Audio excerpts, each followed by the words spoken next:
Alaila, Maila, Akula, Aela, Ihola. In this video, we will learn how to translate the concept of and then using a Laila or a Hunekuhi. Then is commonly translated as a Laila.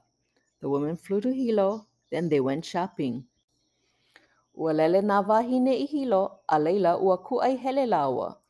You can see that I added parentheses around the second ua.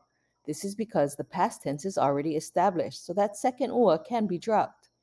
To add a little flair, instead of alaila, you could use the hunekuhi modified with a suffix, la, such as maila, akula, aela, or ihola.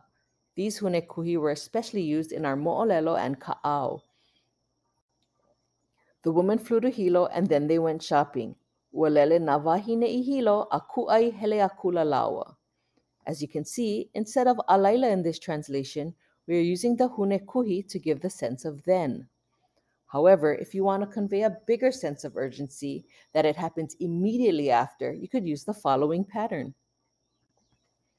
Walele na wahine I Hilo a o ke ku'ai hele akula no ia o laua. The woman flew to Hilo and then they immediately went shopping. Or the woman flew to Hilo and right after that they went shopping. Here's the pattern. Let's break down this po'o. We start with the po'o with o, followed by ka or ke and the painu, then the hunekuhi with its suffix la, which would either be maila, akula, aela, or ihola, and finally the hune a'au no, an intensifying article to give it more emphasis. The pico is always ia, and the ave will begin with o, and the person or persons the sentence is about. Let's try another example. They immediately drove to Olabru. This pattern is not translated literally, so the trick is to memorize where to plug in the different components of the sentence. Hea haka painu. What is the painu? Drove. Let's insert ke kalaiva. Hea haka hunekuhi kupono. What is the appropriate hunekuhi?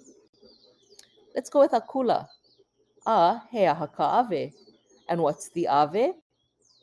Veitu or laua.